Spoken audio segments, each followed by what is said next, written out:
Hello everyone, मैं R S Mittal, आपका mathematics mentor. आपके अपने मित लास्ट मित पे आप सभी का ढेर सारा वेलकम करते हुए दोस्तों, कैसे हैं आप सब? क्या बात है। आज हम लोग मिल करके सभी लोग एक साथ एक्सपोनेंट का लेक्चर नंबर सेकंड करने वाले हैं। तो लेक्चर नंबर सेकंड में हम लोग पढ़ने वाले हैं फ्रैक्शन फॉर्म को। तो सिंपल फॉर्म को ऑलरेडी हमने लेक्चर 1 में कंप्लीट कर दिया है। तो आज हम लोग फ्रैक्शन फॉर्म को सीखेंगे और उससे रिलेटेड क्वेश्चन करेंगे। तो आप फटाफट से रेडी हो जाइए, पेन कॉपी निकाल लीजिए और जुड़ जाइए हमारे साथ। क्लियर है? चलिए, क्या बात है, क्या बात है, क्या बात है। तो आज हम लोग उससे पहले डियर स्टूडेंट थोड़ा सा कंटेंट के बारे में बात कर लिया जाए। जैसा कि फर्स्ट लेक्चर में हमने introduction why do we study exponents and powers के बारे में, एक्सपोनेंट एंड पावर्स के बारे में, लॉज ऑफ एक्सपोनेंट का सिंपल फॉर्म इतना कंप्लीट कर दिया है, इतना कंप्लीट कर दिया है। तो आज हम लोग लॉज ऑफ एक्सपोनेंट्स के फ्रैक्शन फॉर्म को कंप्लीट करने वाले हैं डियर, ये वाला कंप्लीट करने वाले हैं। ठीक है, उसके बाद थर्ड लेक्चर में हम लोग यूजुअल फॉर्म और स्टैंडर्ड फॉर्म को कंप्लीट करेंगे और फोर्थ लेक्चर में कंप्लीट तरीके से पूरे के पूरे सिस्टम को कंप्लीट करके A to Z कॉन्सेप्ट दे करके आपको बहुत सारे क्वेश्चन भी कराए जाएंगे। ठीक है, तो चलिए फटाफट से जुड़ जाइए। देखिए, आपका लेक्चर नंबर 2 है, जिसमें आज हम लोग थोड़ा सा इंट्रोडक्शन जानेंगे और उसके बाद लॉज ऑफ एक्सपोनेंट के फ्रैक्शन फॉर्म को टोटली कंप्लीट करेंगे। क्लियर है? Okay, thank you. क्या बात है। मैंने कहा डियर स्टूडेंट थोड़ा सा इंट्रोडक्शन तो बनता है। मैंने कहा फर्स्ट ऑफ ऑल लेक्चर 1 में हमने आपको अर्थ के मास के बारे में बताया था। जी हां, आपने बिल्कुल सही सुना। अर्थ के मास के बारे में हमने आपको बताया था और उसके साथ यूरेनस का कम्युनिकेशन भी किया था। दोनों का रिलेशन एक दूसरे से हमने बताया था कि है ना, अर्थ का जो मास है वो लार्ज नंबर ऑफ टर्म्स है और यूरेनस का भी मास है वो लार्ज नंबर ऑफ टर्म्स है। इतने बड़े नंबर्स हैं कि इसको आसानी के साथ एडिशन, सब्ट्रैक्शन और मल्टीप्लिकेशन नहीं किया जा सकता है। इसलिए हमें इसे क्या करना होता है, एक्सप्रेस करके पावर के रूप में जब हम एक्सप्रेस करते हैं किसे, लार्ज नंबर ऑफ टर्म्स को। समझ में आ रही है बात? फिर से मैं बोल देना चाहता हूं, आप ध्यान से सुनिए। मैंने कहा लार्ज नंबर ऑफ टर्म्स को जब हम लोग एक्सपोनेंट के अकॉर्डिंग क्या करते हैं, छोटा कर देते हैं, सिंपल फॉर्म में लाते हैं, फिर वहां से स्टैंडर्ड फॉर्म में लाते हैं। उसी के बाद हम लोग एडिशन, सब्ट्रैक्शन, मल्टीप्लिकेशन या किसी तरह के और भी है ना कंडीशन के अकॉर्डिंग हम लोग उसको सोल्व करते हैं। ठीक है, जिससे आसानी तरीके के एक रिलेशन बना लेते हैं और हम क्वेश्चन को आसानी तरीके से सोल्व करते हैं। तो dear student, boys and girls, हमें ध्यान देना होगा कि जो लार्ज नंबर ऑफ टर्म्स होते हैं उसको हम लोग क्या करते हैं, एक्सप्रेस करते हैं पावर के रूप में, और उसी कंसेप्ट और उसी मेथड का हम लोग नाम दिए हैं एक्सपोनेंट। क्लियर है? तो मैं उम्मीद करता हूं कि आपको अर्थ और यूरेनस के मास से रिलेटेड लेक्चर 1 में कंप्लीट तरीके से समझ में आ गया होगा। ठीक है, चलिए अब यहां देखेंगे डियर स्टूडेंट, अर्थ का जो डिस्टेंस है ना, वो सन से कुछ है, समथिंग है। तो ये देखिए, ये भी लार्ज नंबर ऑफ टर्म्स है। तो लार्ज नंबर ऑफ टर्म्स को हम लोग क्या करते हैं, है ना, एक्सपोनेंट के अकॉर्डिंग, पावर के अकॉर्डिंग हम लोग है ना आसान कर लेते हैं। ठीक है, तो लार्ज नंबर ऑफ टर्म्स को जब हम लोग एक्सप्रेस करते हैं एक ऐसे कंसेप्ट के थ्रू, एक ऐसे मेथड के थ्रू, उसी कंसेप्ट और मेथड का नाम हम लोगों ने एक्सपोनेंट दे रखा है डियर स्टूडेंट। तो अर्थ से सन का जो डिस्टेंस है वो स्मॉल नंबर नहीं है, बहुत बड़ा नंबर है। इसे हम लोग क्या करेंगे, स्टैंडर्ड फॉर्म में लाएंगे, मतलब छोटा करेंगे। समझ में आ गया? उसी तरीके से डियर स्टूडेंट अगर देखा जाए तो अर्थ का हमारा मून के साथ भी कोई डिस्टेंस है जो लार्ज नंबर ऑफ टर्म्स है। ठीक है, इसे भी हम लोग क्या करेंगे, एक्सप्रेस करके पावर में लाएंगे और वहां से एक कंसेप्ट बनाएंगे जिसे एक्सपोनेंट कहा जाएगा। मतलब पूरी तरीके से अगर कहा जाए, पूरी तरीके से आपको बता दिया जाए तो ये है कि एक्सपोनेंट जो चैप्टर है वो लार्ज नंबर ऑफ टर्म्स को क्या करता है, स्मॉल बनाने का काम कर रहा है। ठीक ना, और वहां से हम लोग स्टैंडर्ड फॉर्म में लाते हैं और फिर वहां से आंसर देना स्टार्ट कर देते हैं। मतलब बड़े से बड़े नंबर्स को जो पावर के रूप में हो उसे हम लोग यूजुअल फॉर्म में लाते हैं और जो बड़े से बड़े लार्ज नंबर है उसे हम लोग स्टैंडर्ड फॉर्म में लाते हैं। मतलब बड़ा बड़ा नंबर को छोटा और छोटे नंबर को बड़ा करते हैं और इसके अकॉर्डिंग हम लोग मैथमेटिकल, है ना, मैथमेटिकल जो हमारा ऑपरेशन है उसके अकॉर्डिंग कुछ सिंबल्स भी हैं, उसके अकॉर्डिंग हम लोग आसानी के साथ एडिशन, सब्ट्रैक्शन और मल्टीप्लिकेशन कर लेते हैं। डियर स्टूडेंट, चलिए आ गए हम अपने टॉपिक पे। तो फटाफट से एक बार मैं और बोल देता हूं, यहां से आपको नोट भी करनी है ना? जी हां, आपने सही सुना, नोट भी करनी है। तो लॉ ऑफ एक्सपोनेंट में हम लोग आज सीखने वाले हैं डियर स्टूडेंट फ्रैक्शन फॉर्म को। तो चलिए आप रेडी हो जाइए और फ्रैक्शन फॉर्म को एक एक करके देखते चलिए कि क्या होने वाला है। जैसा कि फ्रैक्शन फॉर्म में हम पहले लिखने वाले हैं dear concept number one, concept number one, मैंने कहा कि कंसेप्ट नंबर वन में क्या होगा, कुछ भी नहीं होने वाला है, बहुत आसान तरीके से होने वाला है, तो थोड़ा सा पेशेंस रखिए और देखिए। जैसे मैंने कहा स्टूडेंट की a अपॉन बी, ये a अपॉन बी क्या है, ये एक फ्रैक्शन का फॉर्म है, ठीक है, ये एक फ्रैक्शन का फॉर्म है। चलिए एक बार और फिर से अपडेट कर दूं मैं, ये एक फ्रैक्शन का फॉर्म है, जैसे कंसेप्ट नंबर वन में मैं बता रहा हूं, देखेंगे आप। ये हो गया हमारा a अपॉन बी, क्लियर है, a अपॉन बी। अगर मैं a अपॉन बी को एक बार और a अपॉन बी के साथ अगर मल्टीप्लाई कर दूं तो आप क्या बोलेंगे इसे, आप यही बोलेंगे कि सर ये a अपॉन बी का क्या है, ये a अपॉन बी का क्या है, होल स्क्वायर है, क्योंकि 2 टाइम्स मल्टीप्लाई की गई है। समझ में आ रही है जी, इधर देखिए, तो ये a upon b, wait wait wait wait wait, ये हो गया, ये फॉर्म हो गया, ये फॉर्म हो गया। आजा भैया, जी हाँ, थोड़ा सा प्रॉब्लम तो देगा। चलिए कंसेप्ट नंबर अगर सेकंड में देखें डियर स्टूडेंट, तो मैं इसको ऐसे भी कर सकता हूं कि a upon b into a upon b into a upon b. चलिए बहुत अच्छी बात है। उसी तरीके से मैं कंसेप्ट नंबर एक बार और 3 में कर लूं कि a upon b into a upon b. आपको कहीं भागना नहीं है, बस देखते रहना है हो क्या रहा है, चल क्या रहा है देखना है, ए upon b into a upon B. Clear है, क्लियर है डियर। इस तरीके से एक बार और मैं कंसेप्ट अगर 4 में कर लूं तो ये होता है ए upon b into a upon b into a upon b. और इसी तरीके से डियर स्टूडेंट अगर आगे तक चला जाइए इस तरीके से, हाँ, और यहाँ पे लिख दिया जाए n टाइम्स,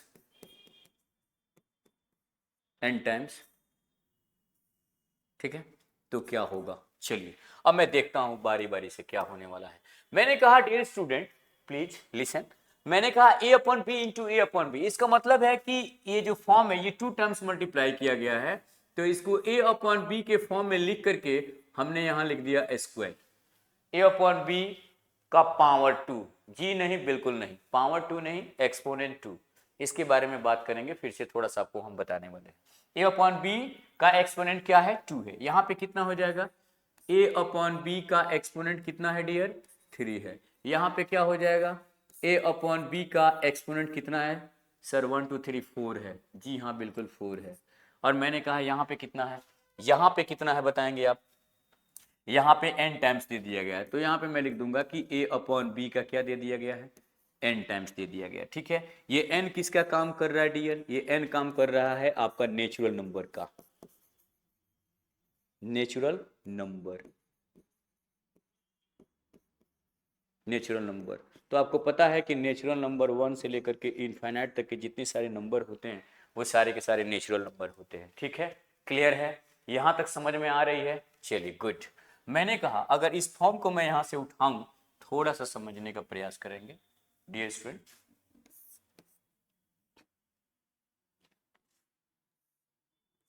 चलिए मैंने कहा कि मैंने लिख दिया यहाँ पे a upon b, same a upon b है ना, a अपॉन बी क्या कर दिया हमने लिख दिया, a अपॉन बी लिख दिया, तो ये एक फ्रैक्शन का फॉर्म है a अपॉन बी, और यहाँ पे लिख दिया n, समझेंगे।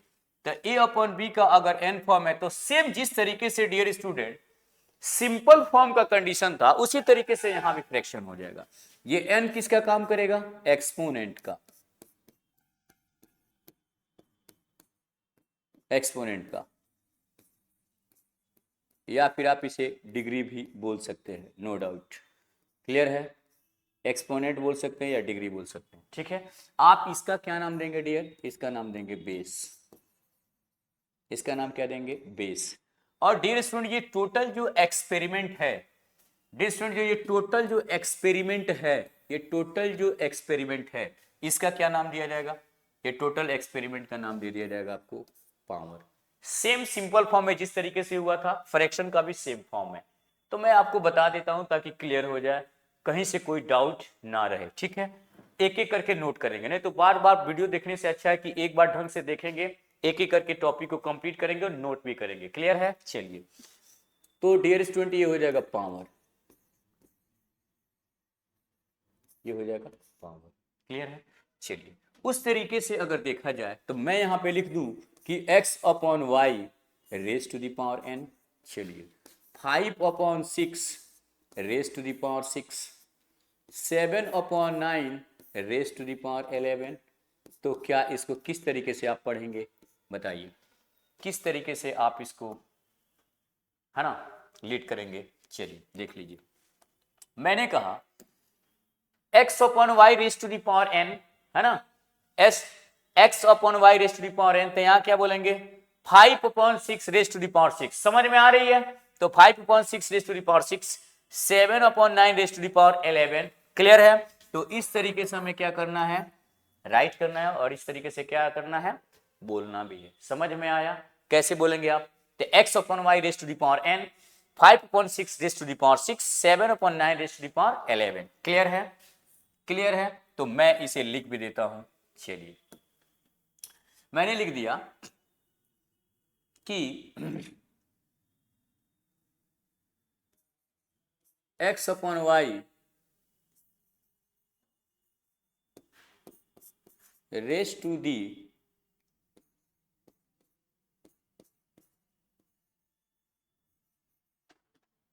x upon y raise to the power n। Clear हो गया? चलिए इस तरीके से डियर आपको समझना है। मैंने कहा x upon y raise to the power n, है ना, आप इसे एक्सपोनेंट बोल सकते हैं, डिग्री बोल सकते हैं, रेज टू द पावर बोल सकते हैं डियर, पावर नहीं बोल सकते, है ना। तो पावर आज से नहीं बोलना है, रेज टू द पावर बोलना है। क्लियर हुआ? क्लियर हुआ? तो ये जो है सिंपल फॉर्म में डेफिनेटली हमने 100% इसको कवर किया था और कंप्लीट तरीके से आपको बताया था। फिर से मैं दोबारा रिप्रेजेंट करके बता देना चाहता हूं, है ना, कि हमारा जो n है वो एक्सपोनेंट और डिग्री का काम करता है, और a अपॉन जो b है वो टोटल का टोटल पावर है, और a अपॉन ये टोटल एक्सपेरिमेंट जो है ये हमारा पावर है, और ये हमारा a अपॉन b क्या है, बेस है। क्लियर हुआ? a अपॉन b क्या है डियर, बेस है। चलिए मैं फिर से यहाँ पे बता देना चाहता हूँ, ये a अपॉन जो b है वो क्या है डियर, वो बेस का काम कर रहा है। ठीक है? तो मैंने कहा n जो है एक्सपोनेंट और डिग्री है, a अपॉन b जो है हमारा बेस का काम कर रहा है, और ये टोटल एक्सपेरिमेंट जो है डियर स्टूडेंट, जैसा कि लेक्चर 1 में बताया गया था, है ना, फ्रैक्शन का फॉर्म हो या सिंपल का फॉर्म हो, मतलब सिंपल फॉर्म में हो या फ्रैक्शन फॉर्म में हो, दोनों कंडीशन में ये टोटल का टोटल एक्सपेरिमेंट क्या कहलाएगा, पावर कहलाएगा, है ना। तो इस तरीके से हम कैसे इसको किस तरीके से पढ़ेंगे बताइए? तो x upon y raise to the power n। Clear हुआ? ओके, क्या बात है। तो हमने कंसेप्ट नंबर 4 कर लिया। अब जरा 5 पे आता हूं मैं। ठीक है? तो 5 नंबर कंसेप्ट आप लोग देखेंगे। चलिए okay dear, 5 number concept number 5, concept number 5 dear student, जैसे कि a upon b raise to the power m into a upon b raise to the power हमारा n हो जाएगा। तो इसको कैसे करेंगे? कंसेप्ट नंबर 6, जरूरी नहीं है a upon b raise to the power m into a upon b raise to the power n into a upon b raise to the power n, m n यहाँ पे p हो गया। ठीक है?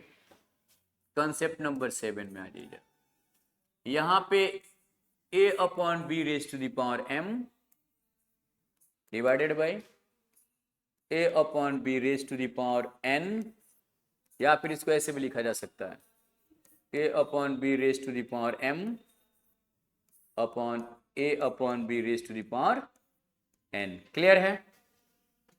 आपको दिखाई दे रही है? ओके, इस फॉर्म में हो। तो चलिए डियर देखते हैं। मैंने कहा यहां पे डियर स्टूडेंट देखिए बेस सेम है, एस मतलब सेम समझिए, है ना, हमने यहाँ पे बेस सेम लिखा है। मैंने कहा जब भी बेस सेम होता है एक्सपोनेंट क्या हो जाते हैं, ऐड हो जाते हैं। डियर स्टूडेंट, तो ये a upon b raise to the power हमारा हो जाएगा m प्लस n। क्लियर है? उसी तरीके से यहाँ भी बेस सेम है, तो a upon b raise to the power हो जाएगा हमारा m plus n plus p। Clear है? उसी तरीके से यहाँ पे देखेंगे, लेकिन यहाँ पे डियर क्या था, यहाँ पे क्या था डियर, यहाँ पे मल्टीप्लाई के फॉर्म में था। तो मैंने कहा बेस सेम हो और मल्टीप्लाई के फॉर्म में हो तो कुछ भी नहीं करना है, एक्सपोनेंट को क्या करना है, ऐड कर लेना है। कर दिया ऐड, बेस सेम हो, हाँ हाँ बिल्कुल। इधर देखिए, इधर भागना नहीं है, इधर बने रहना है ना। मैंने कहा कि बेस सेम हो तो एक्सपोनेंट को ऐड करेंगे, चाहे वो 2 टर्म्स हो, 3 टर्म्स हो, 4 टर्म्स हो, 5 टर्म्स हो, नो प्रॉब्लम, नो डाउट, आसानी के साथ एक्सपोनेंट को ऐड करेंगे या रेज टू दी पावर को हम ऐड कर लेंगे। लेकिन डिवाइड के फॉर्म में जरा समझिएगा, रेज टू डिवाइड के फॉर्म में जरा समझना है, डिवाइड के फॉर्म में जरा समझना है। समझना क्या है, बिल्कुल समझना है, इसे नहीं समझेंगे तो काम चलने वाला नहीं है। चलिए, यहां पे इस तरीके के अगर कंडीशन आ जाता है डिवाइड के फॉर्म में, तो हम क्या करेंगे, इसके कंसेप्ट को क्लियर करेंगे। मैंने कहा फर्स्ट नंबर पे, नंबर वन पे डियर स्टूडेंट ऐसा होने वाला है कि मैंने कहा जो m है वो ग्रेटर है n से, ठीक है। m क्या है, ग्रेटर है n से, जी हाँ आपने सही सुना। तो क्या होगा, तो फॉर्मेट क्या बनेगा, है ना। मैंने कहा जब m n से ग्रेटर हो तो बनेगा a अपॉन बी और रेज टू दी पावर हमारा हो जाएगा m माइनस n। जी हाँ बिल्कुल आपने सही सुना। सेकेंड नंबर में आप देखेंगे अगर कहीं n जिससे आप डिवाइड कर रहे हैं वही वाला अगर बड़ा हो गया किससे, m से, तो फॉर्मेट क्या बनेगा, तो क्या बनेगा। मैंने कहा अगर जिससे आप डिवाइड कर रहे हैं n से डिवाइड कर रहे हैं और n ही क्या है, m से मैक्सिमम है, तो हम क्या करेंगे, इसके लिए फॉर्मूला बनेगा 1 अपॉन, क्या फॉर्मेट बनेगा या फॉर्मूला बनेगा 1 upon a upon b raise to the power n minus का m। क्लियर हुआ, क्लियर हुआ। उसी तरीके से तीसरा में देख लिया जाए, अगर डियर स्टूडेंट m जो है इक्वल हो जाएगा n के, m जब n के इक्वल हो जाएगा तो इस कंडीशन में क्या बनेगा, इस कंडीशन में डियर स्टूडेंट 1 बनेगा। चलिए अब मैं आपको बताने वाला, 1 बनेगा। यहां तक क्लियर हुआ। फिर से एक बार और मैं आपको बता देना चाहता हूं, इधर देखिए, इधर मैंने कहा a upon b raise to the power m divided by a upon b raise to the power n हो, या फिर है ना डिवाइड के फॉर्म में ना देकर के अपॉन के फॉर्म में दे दिया जाए a upon b raise to the power m upon a upon b raise to the power n। तो इस कंडीशन में 3 तरीके के नेचर होते हैं। पहला जो नेचर है डियर स्टूडेंट, अगर m ग्रेटर हो n से तो a अपॉन बी लिख करके m माइनस n किया जा सकता है। क्लियर है, समझ में आ रही है। चलिए अगर n जिससे हम डिवाइड कर रहे हैं वही बड़ा हो तो 1 upon a upon p raise to the power n minus m हो जाएगा। मतलब जो बड़ा है उसमें से छोटा को माइनस करेंगे, मैक्सिमम में से हमेशा मिनिमम को माइनस करेंगे, है ना, डिफरेंट। यहां पे देखेंगे अगर m n के इक्वल हो तो 1 हो जाएगा। मैंने कहा देखेंगे यहां पे फिर से एक बार और मैं यहां लिख देना चाहता हूं ताकि क्लियर हो जाए। डिस्टेंट ध्यान दीजिए आप, लिसन प्लीज। मैंने कहा यहां पे डियर m क्या है बताइए, हम डिवाइड कर रहे हैं जिसमें, अरे भैया मैं कर रहा हूं, जैसे मान लीजिए आपको मैं, आप में, मैं यहां हूं और आपसे मैं कह रहा हूं कि मैं आपको डिवाइड कर रहा हूं। तो मैंने कहा अगर मैं डिवाइड कर रहा हूं मतलब डिवाइड दे रहा हूं किस में, अगले में, तो वो क्या होना चाहिए, बड़ा होना चाहिए। समझ में आया, मैक्सिमम होना चाहिए। मैं अगर n हूं, अगर कोई अगला आदमी m है, अगर वो बड़ा है तो क्या करेंगे, समझ में आ रहा है, बड़े में से छोटे को मतलब मैक्सिमम में से मिनिमम को माइनस करेंगे। तो ये m अगर ग्रेटर हो n के तो ये कंडीशन हो जाएगा, अगर n ग्रेटर हो n के तो ये कंडीशन हो जाएगा, अगर m ग्रेटर हो किसके, m के तो ये हो जाएगा। अगर आपका डियर स्टूडेंट m जो है इक्वल है n के तो ये कंडीशन हो जाएगा। क्लियर है, अब समझ में आया, जी हाँ बिल्कुल, क्या बात है। अब थोड़ा सा यहां पे देखेंगे, थोड़ा सा मैंने कहा सर इक्वल के लिए क्या है, अब इस सबको आप सोल्व करेंगे तो ऑटोमेटिकली आ जाएगा। मैंने कहा इक्वल के लिए जरा मैं बताता हूं, जैसे dear student a upon b raise to the power, मैंने कहा ये m है और divided by a upon b raise to the power यहाँ पे क्या है, n है। तो इस फॉर्म को अगर ऐसे लिख दिया जाए a upon b raise to the power m और upon a upon b raise to the power n, तो मैंने कहा कोई दिक्कत वाली बात नहीं है। आपने तो कहा सर कि m क्या है, n के क्या है, इक्वल है। तो जब m n के इक्वल होगा तो क्या होगा, मैंने कहा कुछ भी नहीं होगा, देखिए यहाँ क्या होने वाला है। मैंने कहा a upon b raise to the power, हम तो फॉर्मूला जानते हैं कि m माइनस n हो जाएगा। जी हाँ बिल्कुल, बेस सेम हो, डिवाइड के फॉर्म में हो तो m में से n को माइनस करेंगे। अब मैंने कहा अब a upon b raise to the power यहाँ पे m है और m n के इक्वल है, तो मैं m की जगह पे या n की जगह पे m को या m की जगह पे n को लिख सकता हूं, नो प्रॉब्लम। क्लियर है, तो आप यहाँ पे m डाल दिए। क्लियर है, अब यहाँ पे डियर देख रहे हैं कि m से m कैंसिल हो गया, हुआ कि नहीं हुआ, हुआ कि नहीं हुआ, कैंसिल हुआ, that is called a upon b raise to the power 0 हुआ। क्लियर है, a upon b raise to the power 0 हुआ। डियर स्टूडेंट, जैसा कि आप पहले से जानते हैं कि किसी भी कांस्टेंट वेरिएबल्स या किसी भी फ्रैक्शन फॉर्म हो या कोई फॉर्म हो, अगर उसका एक्सपोनेंट 0 हो जाता है या फिर रेज टू द पावर 0 हो जाता है तो उसका वैल्यू क्या होता है? 1 होता है। क्लियर है? क्लियर है ये बात? क्या ये बात आपको समझ में आई? जी हाँ सर, बिल्कुल समझ में आई, पहली दफा भी समझ में आ चुकी थी। चलिए, क्लियर है? तो इस तरीके से डियर अगर हम देखें तो ये भी हमने आपको क्लियर कर दिया कि अगर m n के इक्वल है तो इसका आंसर क्या हो जाएगा? 1 हो जाएगा, क्योंकि एक्सपोनेंट ऑटोमेटिकली कैंसिल होकर के 0 हो जाएगा। तो a upon b raise to the power 0 is equal to 1। किसी भी कांस्टेंट और वेरिएबल्स का अगर एक्सपोनेंट 0 हो जाता है तो आंसर क्या होगा डियर? 1 हो जाएगा। बात समझ में आ गई? ओके, थैंक यू, क्या बात है। तो कंसेप्ट नंबर 7 हमने कंप्लीट कर लिया है डियर। 8 पे चलते हैं, तो आप सब रेडी रहिए, एकदम भागना नहीं है। कंसेप्ट नंबर 8, कंसेप्ट नंबर 8 में dear student a upon b raise to the power m और यहां पे कॉर्ली ब्रैकेट दे करके ऐसे लिख दिया जाएगा n, तो क्या हो जाएगा? मैंने कहा कुछ भी नहीं होने वाला है। सिंपल फॉर्म में आपने पढ़ा था, जरा सा यहां देखिएगा कि a raise to the power m और यहां पे ब्रैकेट में हो जाता था n, तो मैंने क्या किया था कि a raise to the power m into n। Exponent को क्या किया था डियर? एक्सपोनेंट को क्या किया था? एक्सपोनेंट को क्या किया था सर? मल्टीप्लाई कर दिया था आपने।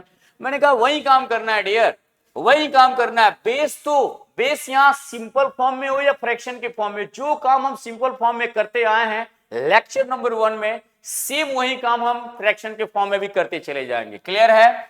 क्लियर है जी? जी सर, बिल्कुल क्लियर है। तो समझ में तो आ गई होगी, तो फिर क्या किया जाए आप ही बता दीजिए, फिर क्या किया जाए आप ही बता दीजिए, बताएंगे ना? चलिए एक और कंसेप्ट 9 नंबर ले लेते हैं। जैसा कि dear student a upon b raise to the power यहां हमने डाल दिया m और हमने कर्ली ब्रैकेट के अंदर डाल दिया है n और यहां पे बिग ब्रैकेट के साथ डाल दिया है हमारा p, तो क्या हो जाएगा यहां पे भी डिस्कस कर लेंगे। कंसेप्ट नंबर 9 में जरा देखेंगे, सॉरी 9 के बाद 10 होता है, 9 नहीं भैया 10 में आ जाते हैं, 10 नंबर में आ जाते हैं। कंसेप्ट नंबर 10, कंसेप्ट नंबर 10 में देख लिया जाए। जैसे कि ये क्या हो गया, हाँ ये ब्रैकेट के साथ हो गया, जरूरी तो नहीं है, ऐसे भी तो हो सकता है ना कि a अपॉन बी यहां पे ब्रैकेट दे दिया जा रहा है, यहां पे ब्रैकेट ये फ्रैक्शन के लिए दिया जा रहा है, फ्रैक्शन के लिए n और अपॉन टी आर के लिए हमने ब्रैकेट दे दिया और यहां दे दिया m और यहां दे दिया n। जी हाँ बिल्कुल, इस तरीके के फॉर्म में हो, इस तरीके के डियर फॉर्म में हो तो क्या होगा? या कंसेप्ट नंबर 11 में मैंने कहा या a अपॉन बी हो गया और यहां पे m हो, यहां पे n हो, यहां पे p हो, तो इस कंडीशन में क्या होने वाला है? वेट वेट वेट, थोड़ा सा मैं नीचे लिख दूं तो बहुत बेहतर होने वाला है, और कुछ नहीं होने वाला। चलिए मैंने कहा कंसेप्ट नंबर 11 यहां पे मैंने कर दिया, that is called a upon b और यहां पे इक्वल टू का साइन दे दिया जाए और यहां पे लिख दिया हमने m, यहां पे n और यहां पे p। क्लियर है? चलिए तो इस तरीके से क्या होने वाला है, चलिए फटाफट से रेडी हो जाइए आप देखने के लिए क्या होगा। मैंने कहा dear student a upon b raise to the power m और फिर raise to the power n है, ब्रैकेट के साथ दे दिया गया है। तो जब भी ब्रैकेट के साथ दे दिया जाएगा तो यहां पे समझिएगा ब्रैकेट के साथ ये दे तो ये दोनों के साथ m फॉर मल्टीप्लाई होता है, मल्टीप्लाई का काम होगा यहां पे। डेट इज कॉल्ड, यहां पे आप लिख सकते हैं कि a upon b raise to the power dear student m into n। Clear है? चलिए और यहां पे फिर से देखेंगे, जैसे a upon b raise to the power आप यहां पे कर सकते हैं कि m into n into p. Sir अगर ब्रैकेट के साथ में हो तो हमेशा ऐसे ही होगा। मैंने कहा जी अगर ये a अपॉन बी फ्रैक्शन के फॉर्म में हो या सिंपल के फॉर्म में हो, है ना, सिंपल फॉर्म में हो या फ्रैक्शन फॉर्म में हो, एक्सपोनेंट अगर ब्रैकेट के साथ है तो ऑटोमेटिकली हम मल्टीप्लाई में करते चले जाएंगे, नो डाउट। और यहां पे देखेंगे, यहां पे मल्टीप्लाई नहीं करेंगे, ये m जो है n टाइम्स लिखा जाएगा। डियर स्टूडेंट यहां पे tt हो जाएगा, अरे भैया वो ट्रेन वाला tt नहीं, टर्म्स को टाइम्स करना है, m को n टाइम्स हमें मल्टीप्लाई करना है। तो डियर स्टूडेंट ये हो जाएगा a अपॉन बी, यहां पे मैं मिटा देता हूं यहां पे तक, यहां पे आपको समझाना है। चलिए a अपॉन बी हो गया, चलिए a अपॉन बी हो गया, a अपॉन बी हो गया और रेस टू दी पावर हो जाएगा m और n।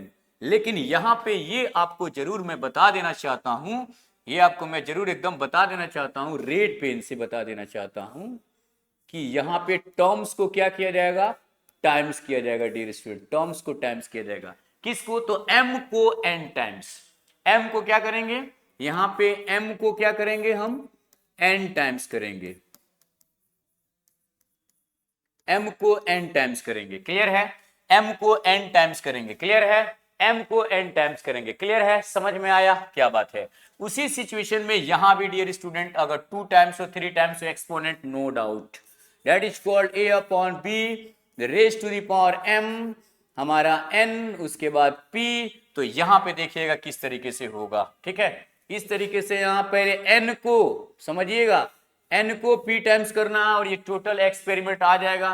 तो फिर इसे भी हमें क्या करना है, m के साथ टर्म्स को टाइम्स बना देना है, ठीक है? यहां भी टीटी साहब आएंगे, है ना? तो हमें क्या करना होगा, समझिए, n को क्या करेंगे हम लोग, n को डियर स्टूडेंट क्या करेंगे, p टाइम्स लिखेंगे,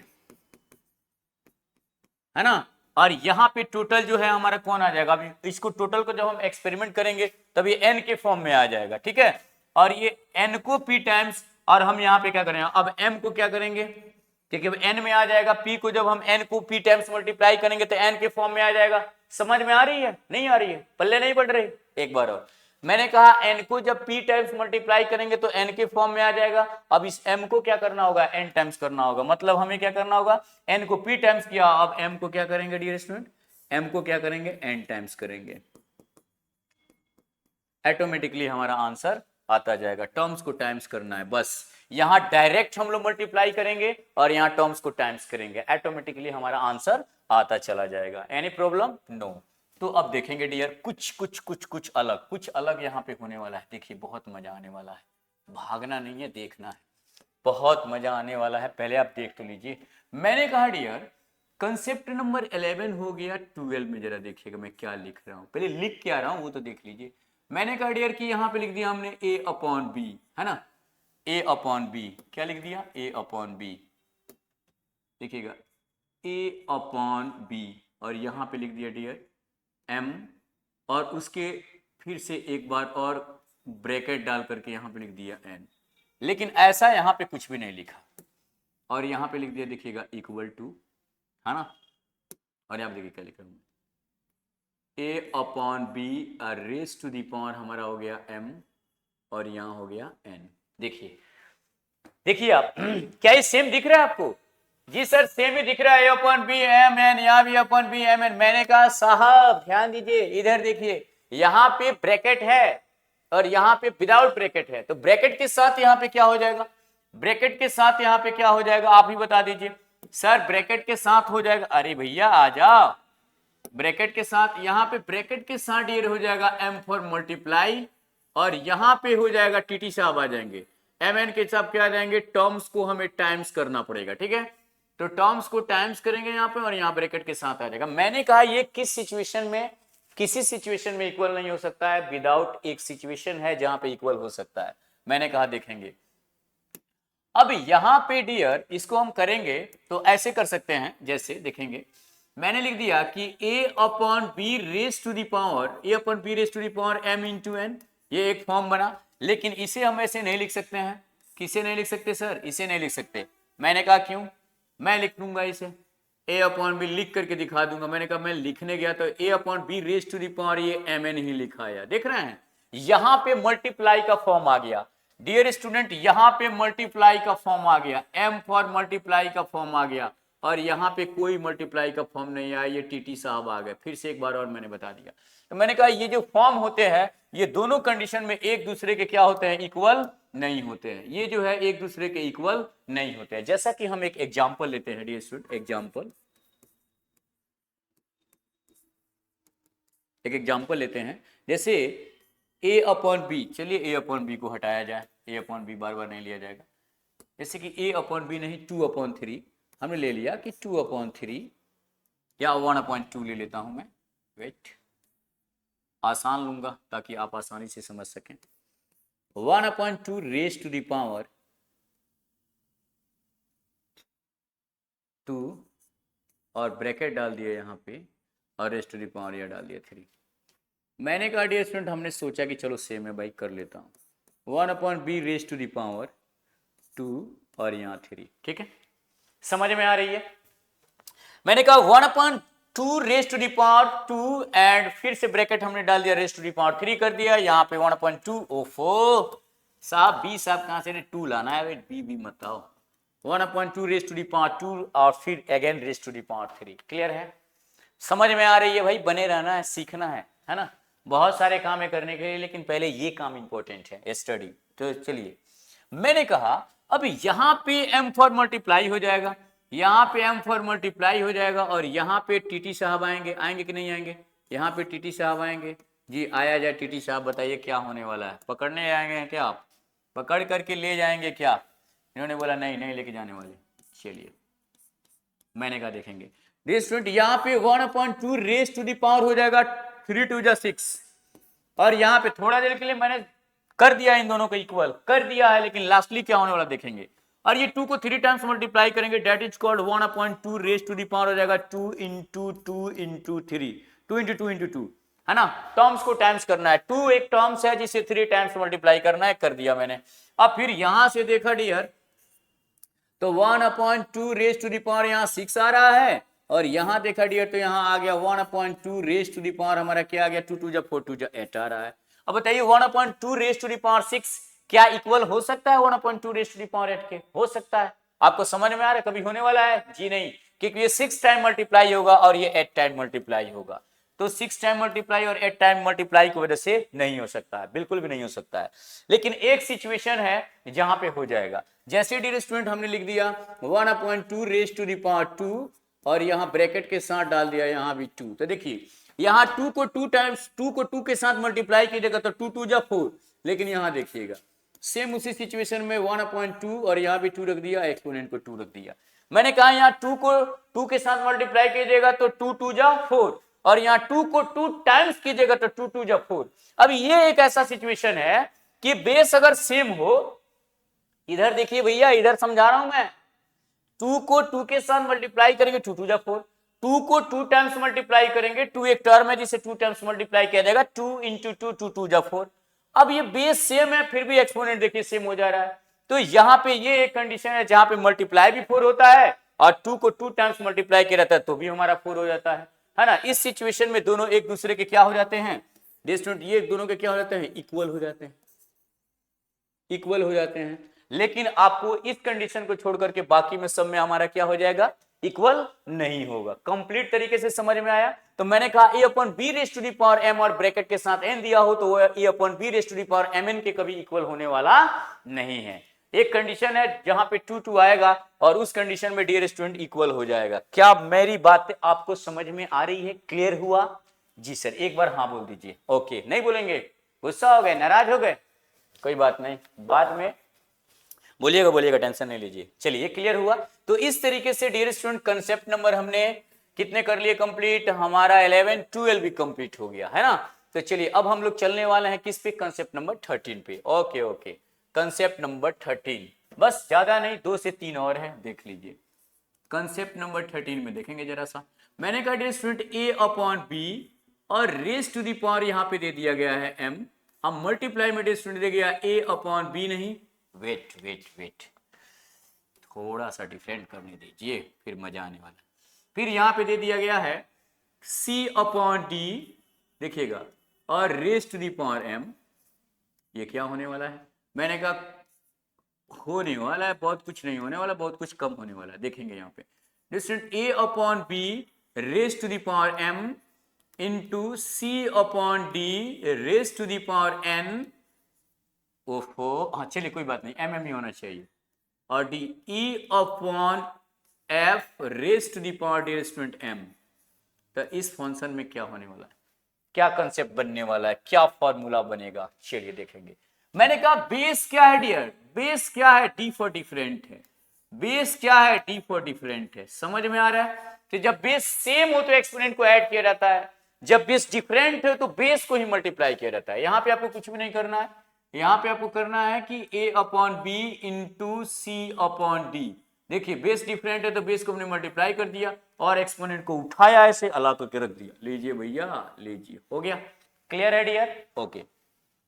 फिर यहां पे देखेंगे a/b है, बेस को मल्टीप्लाई कर रहा हूं, फिर यहाँ पे c/d है, फिर यहाँ पे हमारा e अपॉन एफ है, सबको हमने मल्टीप्लाई कर दिया और एक्सपोनेंट m था तो m लाके डाल दिया। क्लियर है? तो जब बेस सेम हो डियर तो उस कंडीशन में हम लोग क्या करते हैं, एक्सपोनेंट को ऐड करते हैं। जब बेस डिफरेंट हो तो बेस को ही मल्टीप्लाई करके एक्सपोनेंट को ऐसे उठा कर लाके ऐसे रख देते हैं।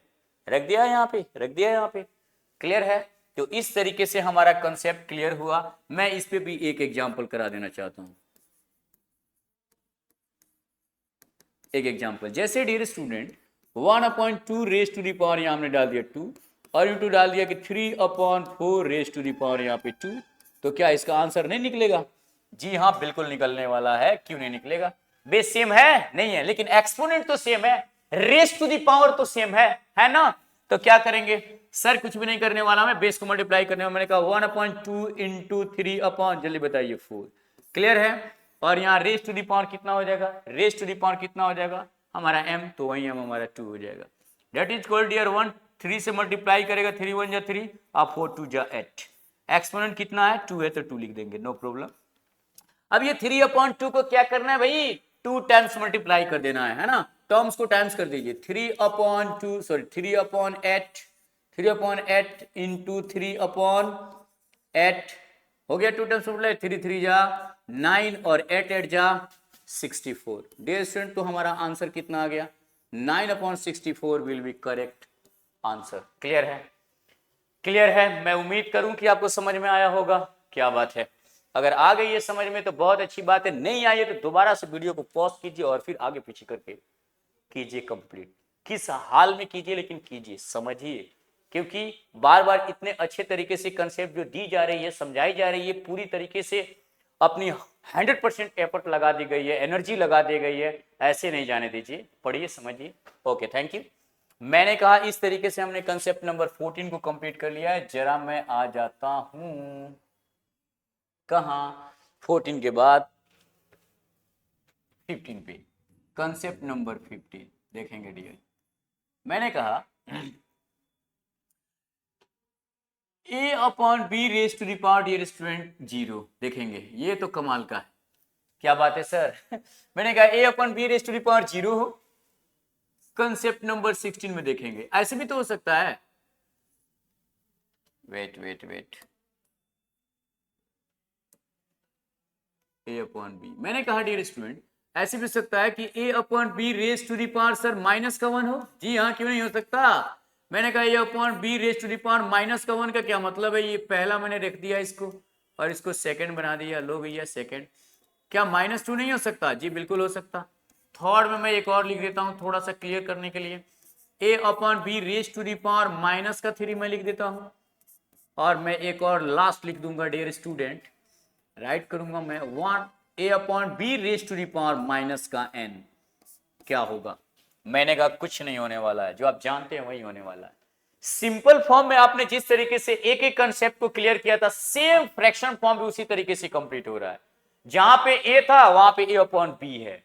समझ में आ रही है? Okay, thank you. मैंने कहा अगर बेस कुछ भी हो, सिंपल फॉर्म हो या फ्रैक्शन फॉर्म हो, एक्सपोनेंट 0, आंसर क्या होगा डियर स्टूडेंट? 1 हो जाएगा। क्लियर है? चलिए, यहां पे जब हम माइनस को प्लस करेंगे, इधर देखना है, समझना है।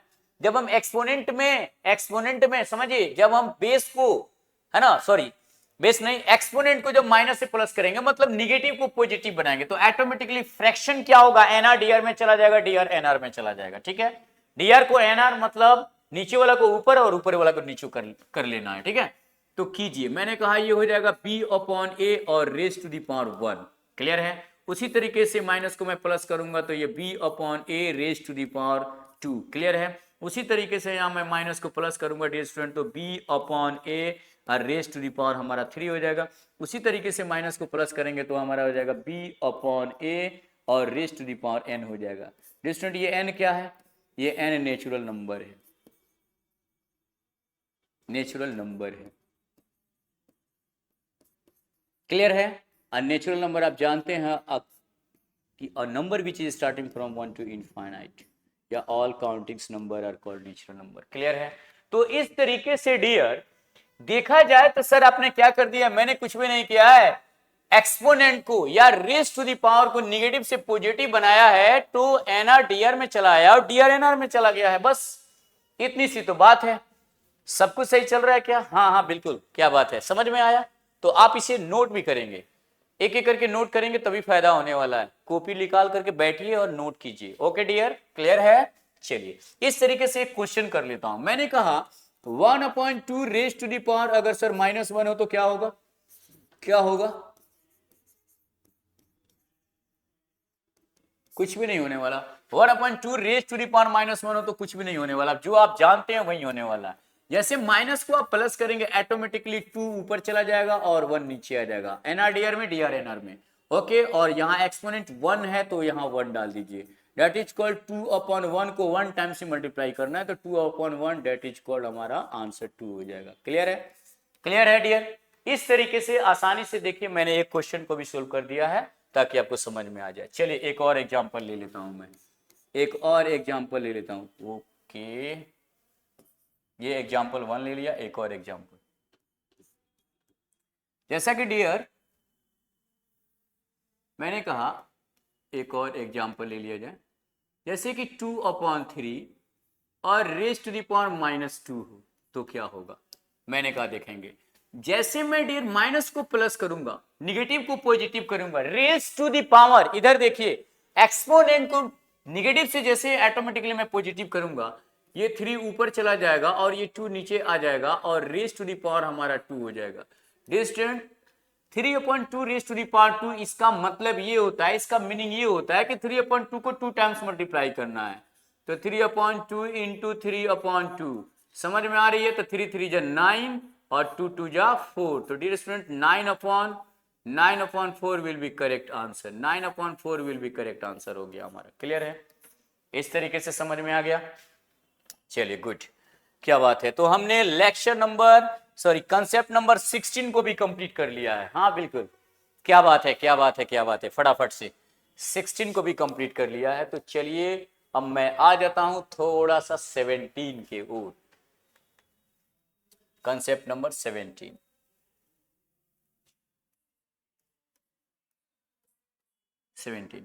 जैसा कि डियर स्टूडेंट माइनस का 1/2, -1/2 और यहां पे हमने ले लिया n। n हटाइए, ऑड ले लेता हूं, निगेटिव नंबर है और यहां पे लेता हूं ऑड, ऑड लेने वाला हूं मैं। चलिए ऑड ले लिया, ठीक है। तो निगेटिव कोई इंटीजर्स है ना, इंटीजर्स नहीं फ्रैक्शन ले लेते हैं, अभी फ्रैक्शन ही बोलते हैं, या कोई रेशनल नंबर है, यहां हमने निगेटिव ले लिया और उसका एक्सपोनेंट ऑड कर दिया। तो डियर स्टूडेंट ये जो ऑड हो जाता है, किसी भी फ्रैक्शन फॉर्म जो निगेटिव हो और उसका एक्सपोनेंट ऑड हो जाता है, तो पता है क्या होता है? ये पहला हो गया 17, चलिए ना 18 ही ले लेते हैं। यहाँ पे -1/2 raise to the power a/b नहीं लिया जा सकता क्या?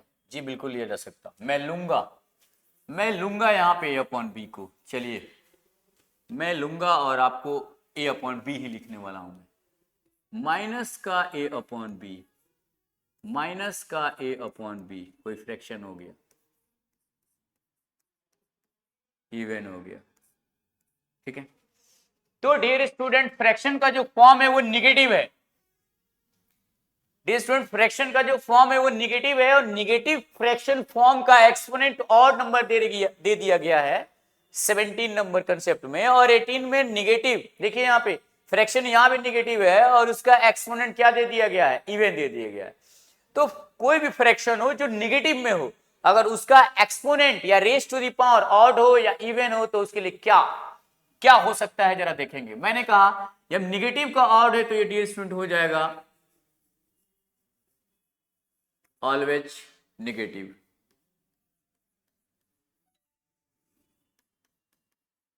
ऑलवेज निगेटिव, जैसा कि माइनस का VE। क्लियर है? और ये हो जाएगा dear student always positive, always positive plus का VE। क्लियर है? मैंने कहा जब ऑड हो जाएगा तो निगेटिव होगा, इसके लिए भी एग्जांपल कर लेता हूं मैं।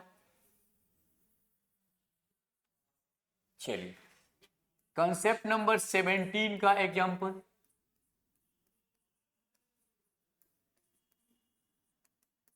एग्जांपल नंबर 1, डियर स्टूडेंट, जैसा कि हमने मान लिया 1/2 रेज टू द पावर 1, ये तो ऑड है जी सर, तो आंसर 1/2 माइनस का 1/2 ही हो जाएगा। सेकंड नंबर क्वेश्चन में देख लिया जाए, चलिए बाद में बताया जाएगा, पहले क्वेश्चन तो मैं लिख लूं। माइनस का 2/3 raise to the power minus का 2 दे दिया, ओफो निगेटिव नहीं, और देना है, और दे दिया, देखेंगे यहां पे। तो ये फ्रैक्शन देखिए, माइनस का 1/2 एक फ्रैक्शन है जो निगेटिव में है, माइनस का 2/3 ये भी फ्रैक्शन है जो निगेटिव में है। तो मैंने कहा फ्रैक्शन का फॉर्म अगर निगेटिव में हो और उसका एक्सपोनेंट या रेज टू दी पावर अगर डियर स्टूडेंट क्या हो, ऑड नंबर हो, क्या हो, ऑड नंबर हो, तो क्या होगा साहब, कुछ नहीं होगा, ऑलवेज निगेटिव। देख लीजिए आप करके, यहां पे भी आंसर हमारा क्या आने वाला है, यहां पे भी आंसर आने वाला है माइनस का 1/2, और यहाँ पे आप करेंगे तो माइनस का 2/3 क्या है, क्योंकि माइनस का 2/3 को 3 टाइम्स मल्टीप्लाई करेंगे, तो माइनस का 2/3 इंटू माइनस का 2/3 इंटू माइनस का 2/3 हो गया 3 टाइम्स। अब मैंने कहा यहाँ इसको देख लेते हैं, माइनस माइनस प्लस, बताइए क्या होगा, माइनस माइनस प्लस, अब प्लस माइनस माइनस, हुआ कि नहीं हुआ। तो मैंने कहा ये 2 2 जा 4 2 जा 8, माइनस का 8 अपॉन कितना होगा, 3 3 जा 9 3 जा 9 9 3 जा 27। तो देखिए माइनस का 8/27, समझ में आ रहा बात। तो मैंने कहा डियर यहां भी देख लीजिए, यहां भी निगेटिव है और यहां भी निगेटिव है, इसका मतलब क्या है कि सर अगर कोई भी फ्रैक्शन फॉर्म हो अगर वो निगेटिव हो तो उसका एक्सपोनेंट अगर हमेशा आप ऑड नंबर रखेंगे तो हमेशा से क्या आएगा, निगेटिव आ जाएगा। क्लियर है, चलिए क्या बात है। तो मैं जरा इसके लिए भी देख लेता हूं इवन के लिए, कंसेप्ट नंबर 18 का एग्जाम्पल।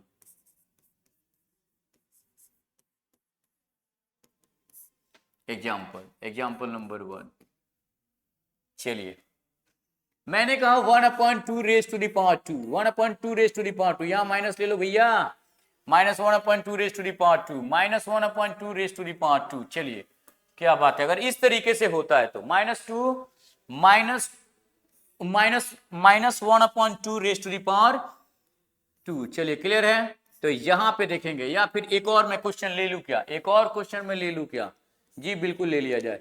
मैंने कहा माइनस का 2/3 रेज टू दी पावर यहां पे ले लिया 4, एनी प्रॉब्लम, नो सर। तो मैंने कहा चलिए देख लिया जाए। अब यहां स्क्वायर करेंगे डियर स्टूडेंट, तो माइनस का 1/2 रेज टू दी पावर 2 को अगर हम मल्टीप्लाई करते हैं तो 2 टाइम्स करना पड़ेगा, तो माइनस का हमारा कितना हो जाएगा, माइनस का 1/2 इंटू माइनस का 1/2 हो जाएगा। अब माइनस माइनस हमारा माइनस माइनस प्लस हो जाएगा, 1 से 1 करेंगे, 2 2 जब 4 हो जाएगा। देखिए यहाँ पॉजिटिव आया कि नहीं आया, जी सर यहाँ प्लस का भी में आ गया, मैंने बोला था ना ऑलवेज पॉजिटिव होगा। और यहाँ देखिए आप माइनस का भी है, यहाँ पे मैं लिख देता हूँ, और यहाँ पे देख लीजिए माइनस का भी है, जी हाँ बिल्कुल, यहाँ निगेटिव निगेटिव, क्योंकि यहाँ पे एक्सपोनेंट और था तो निगेटिव, यहाँ पे एक्सपोनेंट क्या है, इवन है, पॉजिटिव। यहाँ पे देखेंगे डियर स्टूडेंट माइनस का 2/3, लिसन प्लीज लिसन, माइनस का 2/3 इंटू डियर स्टूडेंट माइनस का 2/3 इंटू माइनस का 2/3 इंटू माइनस का 2/3। अब देखेंगे यहाँ पे अगर हम मल्टीप्लाई करते हैं माइनस माइनस के साथ, चलो देखेंगे, अब यहां से क्या माइनस माइनस प्लस हो गया, अब यहां देखिएगा minus minus plus, plus minus minus, और फिर माइनस माइनस प्लस हो जाएगा, 2 2 जा 4 2 जा 8 2 जा 16, ये 16 हो गया।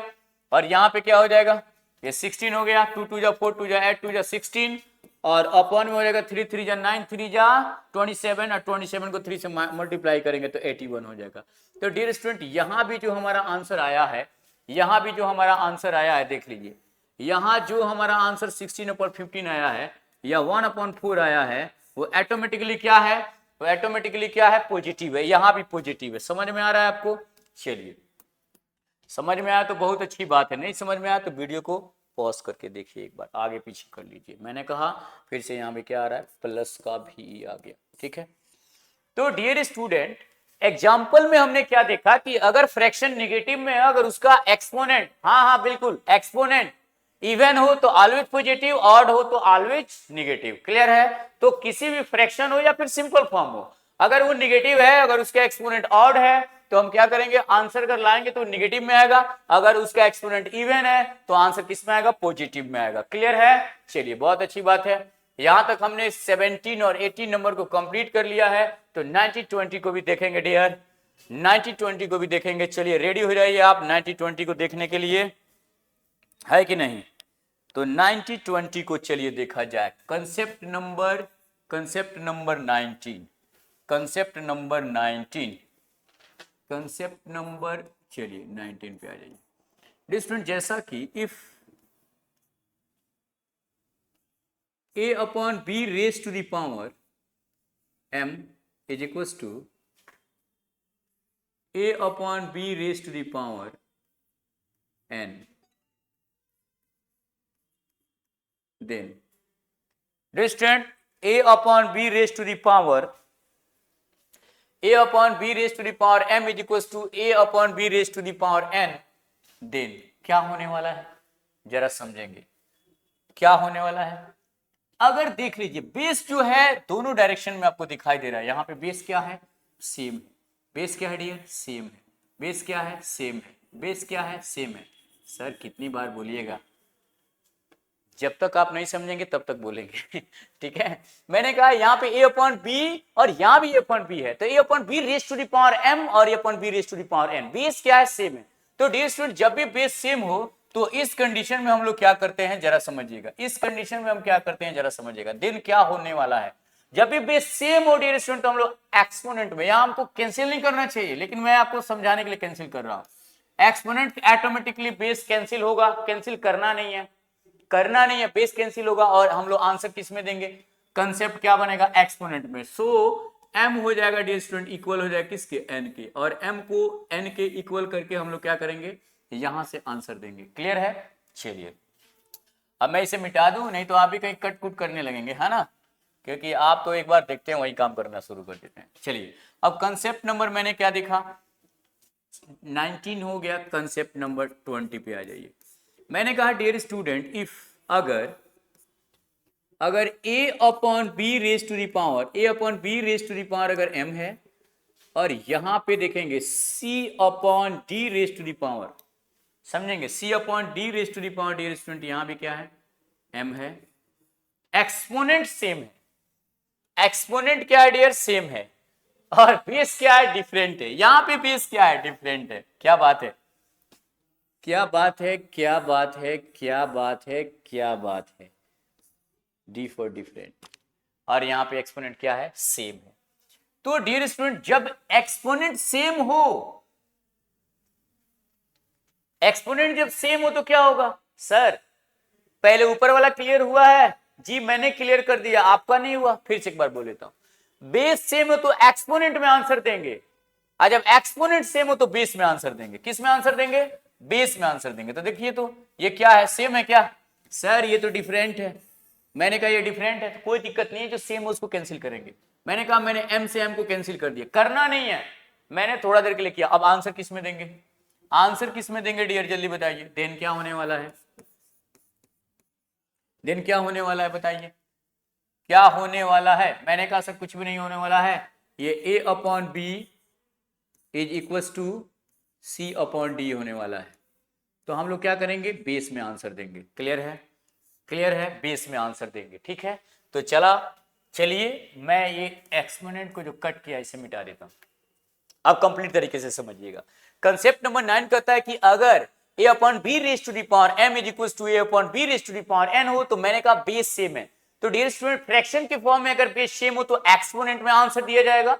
अगर बेस हमारा डिफरेंट हो और एक्सपोनेंट सेम हो तो एक्सपोनेंट ऑटोमेटिकली कैंसिल हो जाएगा और हम बेस में आंसर देंगे। और ये दोनों कंसेप्ट से बहुत सारे क्वेश्चन बनेंगे, जो लॉन्ग क्वेश्चन होते हैं, जो एडवांस लेवल के क्वेश्चन होते हैं, उसके लिए ये कंसेप्ट हमने बनाया है। ठीक है, तो इस कंसेप्ट के थ्रू आप लॉन्ग क्वेश्चन का आंसर आसानी के साथ देंगे। क्लियर है?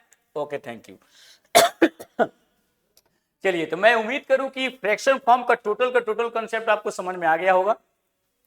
जिस तरीके से लेक्चर 1 में हमने सिंपल फॉर्म को टोटल कंसेप्ट बताया था, उसी तरीके से फ्रैक्शन फॉर्म का भी टोटल कंसेप्ट बता दिया है। तो चलिए कुछ सम क्वेश्चन कर ली जाए आपके साथ मिलकर के। तो चलिए फटाफट से, ज्यादा नहीं, 5 से 10 सवाल करेंगे, वो भी फास्ट करेंगे। तो आप लोग रेडी हो जाइए क्वेश्चन करने के लिए। मजा तो अब आने वाला है क्योंकि फ्रैक्शन और सिंपल फॉर्म दोनों हमने कंप्लीट ऑलरेडी कर लिया है। और इस तरीके से, अरे भैया कहां भाग गए, 5 नंबर क्वेश्चन पे चले गए। इस तरीके से हमने कंप्लीट कर लिया डियर, है ना। तो कुछ क्वेश्चन हम लोग क्लियर कर लेते हैं। क्वेश्चन नंबर 1 पे आते हैं। चलिए बताइए क्या मजा आने वाला है। कंसेप्ट क्लियर है तो फिर आंसर देने में कैसा प्रॉब्लम है ना, कोई प्रॉब्लम नहीं है। मैंने कहा देखिए डियर, यहां पे क्या है देखेंगे, यहां पे आपका बेस सेम है, फ्रैक्शन के फॉर्म में है और बेस क्या है, सेम है। तो फ्रैक्शन के फॉर्म में और बेस सेम हो तो क्या होगा, क्या होगा सोल्यूशन। डिस्टेंट 1/2 raise to the power 3 multiply 1/2 raise to the power 2।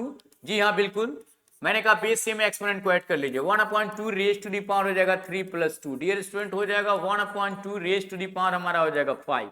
सो 1/2 को 5 टाइम्स मल्टीप्लाई करना होगा। सो 1/2 into 1/2 into 1/2 into 1/2 into 1/2। Clear है। इस तरीके से 1 से मल्टीप्लाई करेंगे 1 हो जाएगा, 2 2 जा 4, 2 जा 8, 2 जा 16, 2 जा 32। 1/32 will be correct answer. Clear है। तो मैं उम्मीद करूं कि आपको समझ में आ गया होगा। 1/32 सी फॉर कैट हमारा आंसर आ चुका है। 1/32 will be correct answer. Clear है। कितनी आसानी तरीके से क्वेश्चन को हमने सोल्व किया है। सर बेस सेम था तो एक्सपोनेंट को आपने ऐड कर दिया। जी आप ही वही कीजिए ना, जब बेस सेम हो तो एक्सपोनेंट को ऐड कीजिए और फटाफट आंसर निकालिए। क्लियर है। Okay thank you. Question number 2 देखिए, बेस सेम है ऑटोमेटिकली हो जाएगा। जी सर बेस सेम हो तो ऑटोमेटिकली आप क्या करेंगे, एक्सपोनेंट को ऐड करेंगे, आंसर आपका आ जाएगा। क्लियर है। चलिए क्वेश्चन नंबर 3 में डिवाइड के फॉर्म में हो, कोई दिक्कत नहीं है। सर डिवाइड के फॉर्म में हो तो क्या करेंगे, मैंने कहा कुछ भी नहीं करेंगे। देख लीजिए, ये देखिए ये आपका m साहब है और ये आपके n साहब है, और देखिए m है ग्रेटर है, तो मैंने कहा कुछ भी नहीं होगा। सॉल्यूशन बहुत आसान हो गया, सॉल्यूशन बहुत आसान हो गया। That is equal 2/3 raise to the power dear student 7 और डिवाइडेड बाय दे दिया है 2/3 रेज टू द पावर क्या दे रखा है 5। मैंने कहा बेस क्या है, मैंने कहा बेस क्या है, सेम है। तो 2/3 रेज टू द पावर हमारा हो जाएगा dear student 7 - 5। That is equal हो जाएगा 2/3 रेज टू द पावर 7 में से 5 गया 2। That is equal 2/3 into 2/3। मैंने कहा 2 2 जा 4 और 3 3 जा 9। तो dear student 4/9 will be correct answer. 4/9 will be correct answer dear. तो जरा चेक कर लो 4/9 किस में है। 4/9 जी A for apple, A for apple. देखिए 4/9 क्लियर है। तो इस तरीके से अगर एक्सपोनेंट तो यहाँ डिफरेंट है। अगर बेस की बात करता हूं तो बेस पे आ जाए।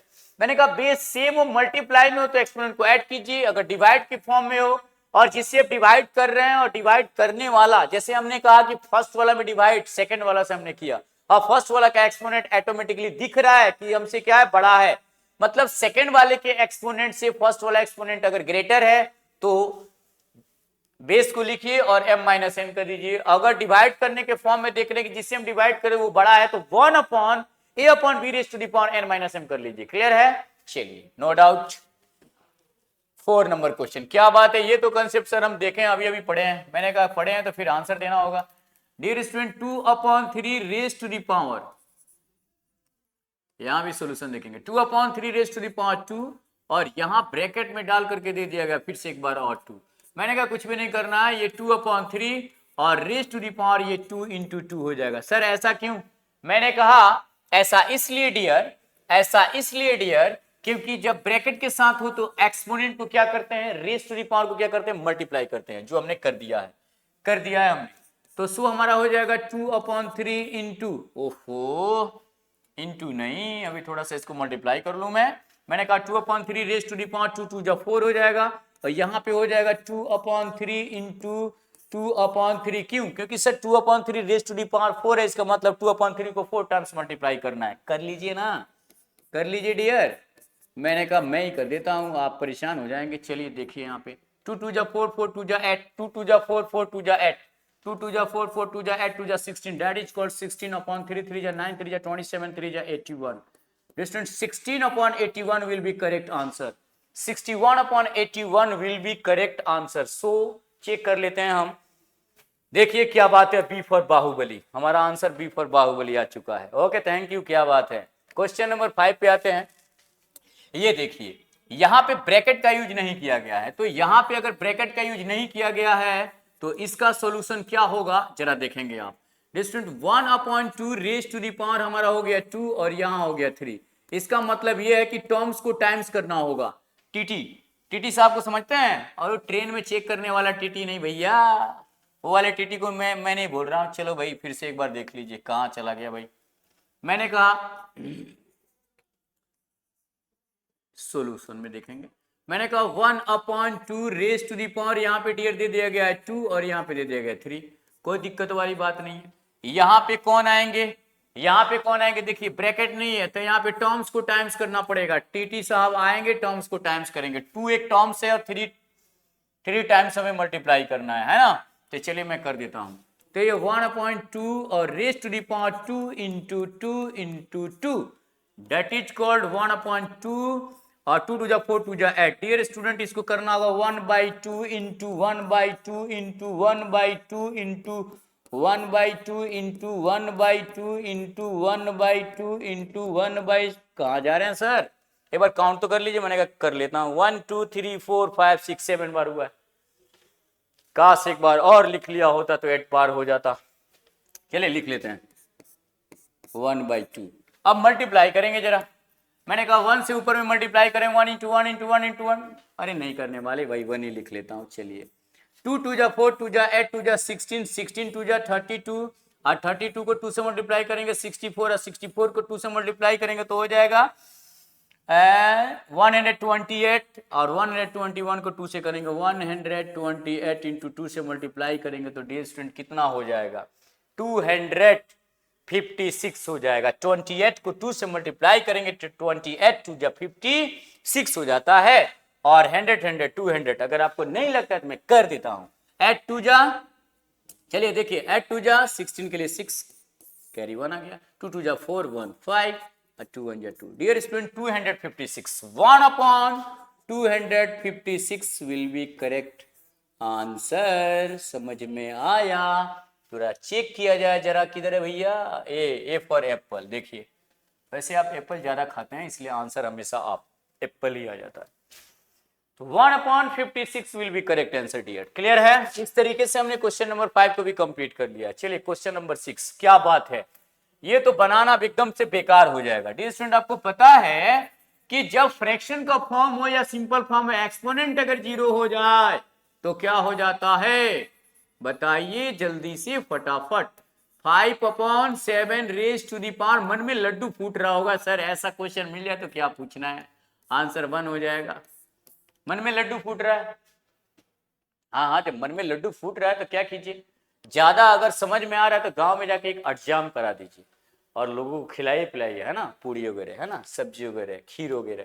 चलिए बहुत अच्छी बात है करनी चाहिए, पूजा पाठ करनी चाहिए, मन शांत रहता है ना। चलिए तो क्वेश्चन नंबर 6 में कुछ बनाने वाला है ही नहीं ना, तो मन में एकदम से लड्डू फूट जाता है ऐसे क्वेश्चन देख करके, है ना। मन करता है कि क्या करूं मैं, आंसर दूं कि ऐसे देखते रहूं, देख देख करके, है ना। तो चलिए मैंने कहा 5/7 रेज टू दी पावर 0 है, 7/8 रेज टू दी पावर 0, या फिर कोई कांस्टेंट हो, कोई वेरिएबल्स हो, पॉजिटिव हो, नेगेटिव हो, एक्सपोनेंट डियर अगर 0 हो जाता है तो आंसर 1 आंसर 1 आंसर 1 आंसर 1 करते रहिएगा, ठीक है। आंसर 1 किधर गया, देखिए आंसर में देखिए बी फॉर बाहुबली। इतने छोटे क्वेश्चन का आंसर सी फॉर कैट ही देना चाहिए, लेकिन बी फॉर बाहुबली आ गया, क्या बात है। चलिए आंसर बी है। क्वेश्चन नंबर 7 आइए। अब ये देखिए ये बेस सेम नहीं है डियर, बेस क्या है यहाँ पे, डिफरेंट है। बेस क्या है, डिफरेंट है। So dear 1/2 raise to the power 3 into 4/5 raise to the power कितना है, रेज टू दी पावर 3 है। मैंने कहा बेस डिफरेंट है, कर दिया जाए 1/2 इंटू 4/5 कर दिया जाए, और एक्सपोनेंट 3 है तो 3 कर दिया जाए। मैंने कहा 4 से 1 किया मल्टीप्लाई 4 और 5 2 10, डिस्टेंट एक्सपोनेंट यहाँ पे हो गया हमारा 3। तो ये 4/10 रेज टू दी पावर 3 का मतलब होता है कि 4/10 को 3 टाइम्स मल्टीप्लाई किया जाए। कर दीजिए 4/10 इंटू 4/10 इंटू 4/10। क्लियर है, 4 4 जा 16 और 16 को जब आप 4 से मल्टीप्लाई करेंगे तो 4 6 4 जा 24 के लिए 4 लिख दिया हमने, 2 आ गया और 4 1 जा 4 5 6, दैट इज कॉल्ड 64। जी हाँ बिल्कुल, 4 4 जा 16 और 16 4 जा 64। और 10 को 100 और 100 से, डियर स्टूडेंट देखिए क्लियर है, तो 64 अपॉन 1000 हमारा आंसर है। कुछ मिस्टेक हो गया क्या? ओहो, ये कैंसिल भी होगा, देख रहे हैं, ये 2 से यहाँ कैंसिल भी हो जाए, कोई बात नहीं, कैंसिल कर लेंगे। अगर मैं 2 से इसे कैंसिल कर लूँ डियर, चलिए देखिएगा यहाँ पे, थोड़ा सा देखिएगा, मुझे यहीं पे कैंसिल कर लेना चाहिए था। चलिए अब यहाँ पे आंसर दे देते हैं, वहां भी एक बार कंसेप्ट में बता देता हूँ, मैंने देखा नहीं इसलिए। अब चलिए यहाँ पे कैंसिल कर लेते हैं, 2 से जरा कैंसिल करते हैं, 2 से कैंसिल करेंगे तो ये आ जाएगा 32 टाइम्स में। भैया जरा आप तो हट जाओ, मैंने कहा क्या ये सब हट जाओ, आजा भाई फिर से एक बार करके दिखाता हूँ। 2 से अगर एक बार कैंसिल कर लेते हैं, 2 से कर लेते हैं तो 32 टाइम्स में, और ये कितना हो जाएगा 500। फिर एक बार और 2 से कैंसिल हो जाएगा डियर, एक बार और 2 से कैंसिल हो, कितना हो जाएगा 16 टाइम में, और ये कितना हो जाएगा 250 टाइम्स में। तो डियर स्टूडेंट एक बार और कैंसिल होने वाला है क्या? एक बार और होने वाला है जी। 2 से कैंसिल करेंगे 8 टाइम्स में, और ये 2 से कैंसिल हो जाएगा, 2 1 जा 2, 2 2 जा 4 और 5 टाइम्स में, 5 2 जा 10, क्लियर है, 5 2 जा 10। मैंने कहा 8 upon 125, 8 upon 125 B for Baahubali. क्या बात है, क्या बात है, क्या बात है, आंसर आ चुका है। लेकिन डियर यहाँ पे थोड़ा सा देखिएगा, थोड़ा सा यहाँ पे देखिएगा, मैं इसको इजी कर देता हूँ, थोड़ा सा समझिएगा। यहाँ पे थोड़ा सा पॉइंट मिस्टेक हुआ है, मिस्टेक का ये भी आपका आंसर सही है, मेथड में 2 कर देता हूं। चलिए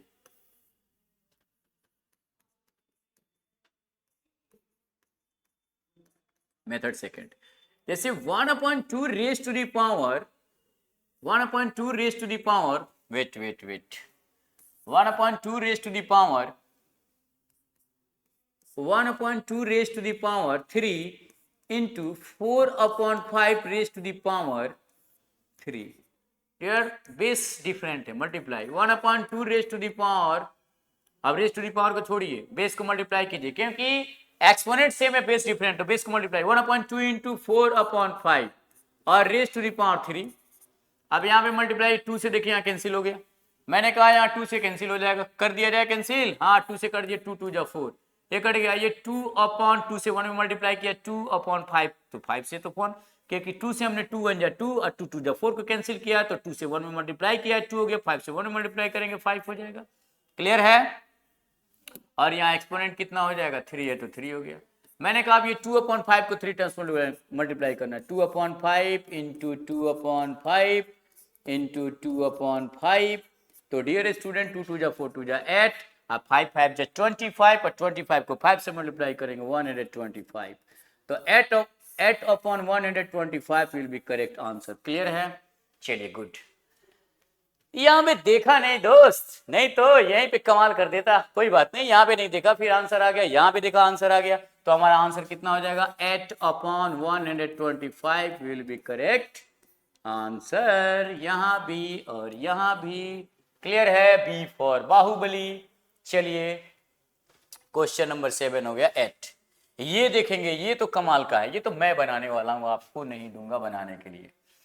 मैंने कहा ये बहुत आसान क्वेश्चन है, एक्सपोनेंट है, मैंने कहा 1/2 raise to the power minus का 2 अब प्लस, कोई बात नहीं, 2/3 raise to the power minus का 2 plus 1/4 raise to the power minus का 2, कोई बात नहीं। चलिए देखेंगे स्टूडेंट, निगेटिव को जैसे हम पॉजिटिव करेंगे, माइनस को जैसे यहां भी माइनस को प्लस करेंगे, यहां भी माइनस को प्लस करेंगे, यहां भी माइनस को प्लस करेंगे, लेकिन ऐसे नहीं, डिजाइन नहीं बनाना है, मैं समझा रहा हूं, ऐसे आपको डिजाइन नहीं बनाना।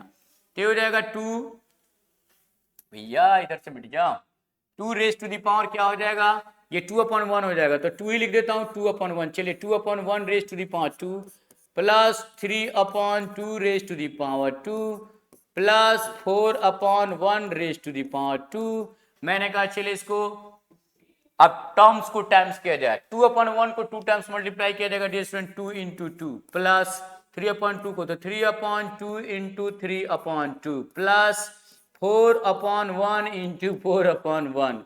अरे 1 1 लिखना जरूरी है क्या सर? मैंने कहा फ्रैक्शन के फॉर्म में अगर डिनोमिनेटर 1 आ जाता है तो वो लिखें या ना लिखें कोई इफेक्ट नहीं पड़ने वाले हैं टर्म्स पे। क्लियर है? तो चलिए अब मल्टीप्लाई किया जाए, 2 2 जा 4, 3 3 जा 9, 4 4 जा 16।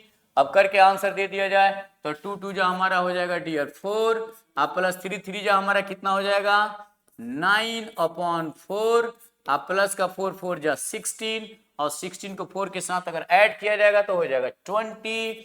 तो 20 प्लस 9/4, भाई कुछ और तो नहीं दे रखा है? नहीं, ठीक है। चलिए अब यहां भी ले लेंगे एलसीएम 1 है, यहाँ इसके फ्रैक्शन की 20 के नीचे 1 है तो 1 और 4 का एलसीएम डिस्टेंट 4 हो जाएगा। 1 से डिवाइड करेंगे 4 में तो 4 टाइम्स में कैंसिल होगा और 4 से 20 में मल्टीप्लाई करेंगे तो कितना हो जाएगा 8080। 4 से कैंसिल करेंगे, डिवाइड करेंगे तो 1 टाइम्स में 1 हो जाएगा, 1 से 9 में मल्टीप्लाई करेंगे 9 हो जाएगा तो डिस्टेंट 89/4 होगा। 89/4 ये क्या आंसर आ गया भाई? 89/4 आंसर आ रहा है। और यहाँ पे क्या आ रहा है जरा मैं देख लूं, 2/3 है, 89/4, 89/4, 89/4। कोई बात नहीं, कोई बात नहीं, कोई बात नहीं, एक बार चेक करना पड़ेगा क्या ऑप्शन में क्या आ गया। 89/4 आ रहा है, यहाँ पे कुछ और दे रखा है। कोई बात नहीं, एक बार और चेक कर लेता हूं मैं, देख लिया जाए डियर, कोई बात नहीं। अगर आया है ऑप्शन में कोई प्रॉब्लम है तो अभी पकड़ में आ जाएगा, ठीक है। चलिए एक बार और, जैसे मेथड 1 यहाँ पे मेथड 2, मैंने कहा 1/2, हो सकता है मिस्टेक हो गया हो, मैं फास्ट किया हूं, लेकिन एक बार मैं बिना चेक किए तो छोड़ने वाला नहीं हूं। 1/2 raise to the power -2 plus है तो plus 2/3 raise to the power minus का 2 और यहाँ पे डियर दे दिया है plus 1/4 raise to the power कितना है -2। जी बिल्कुल, मैंने कहा माइनस को प्लस किया, यहाँ भी माइनस को प्लस, यहाँ भी माइनस को प्लस, यहाँ भी माइनस को प्लस, यहाँ तक तो ठीक है। चलिए माइनस को हमने प्लस किया तो ये हो जाएगा 2 रेज टू दी पावर 2 और plus 3/2 raise to the power 2 और प्लस 4/1 नहीं लिखूंगा मैं 2। चलिए 2 2 जा 4 और 3 3 जा 9/4 और प्लस 4 4 जा 16। तो मैंने कहा 16 को इसके साथ ऐड कर दिया, हाँ बिल्कुल ठीक है 20 होगा। मैंने 20/1 अब प्लस का 9/4। तो डियर स्टूडेंट यहाँ पे अगर हमने एलसीएम लिया 4 और 1 का तो 4 ही हो गया, ये 20 से तो 4 2 जा 80 हो गया, अब प्लस और ये 4 से कैंसिल हो गया 9 हो गया, डेट इज कॉल्ड 89/4 डियर, 89/4। कोई 89/4 आंसर यहाँ आना चाहिए लेकिन नहीं है तो मैं क्या करूंगा एक ऑप्शन डी में लिखूंगा, तो आप टेंशन नहीं लीजिए। 89/89 कितना आ गया डियर 4 आ गया है। तो डियर स्टूडेंट प्लीज वेट, कोई बात नहीं, हल्का सा मिस्टेक होता है, इतना इतना तो चलता है। चलिए पहली बार 89 वाइट से मैं लिखूंगा भाई 89/4 डियर स्टूडेंट, 89/4। जी हाँ बिल्कुल, पहला भी कंसेप्ट हमारा सही था और ये दूसरा वाला भी, दूसरा जो हमने अभी बनाया ये भी सही है और फर्स्ट वाला देखिए ये भी सही था।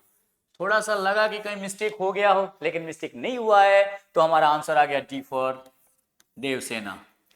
अब देवसेना है तो इतना तो संघर्ष करना पड़ेगा देख रहे हैं ना आप, थोड़ा सा मिस्टेक लगा तो मैंने कहा कि फिर से एक बार देख लेता हूं, मैंने चेक किया लेकिन ऐसा कुछ भी नहीं, ऑप्शन में मिस्टेक था डियर।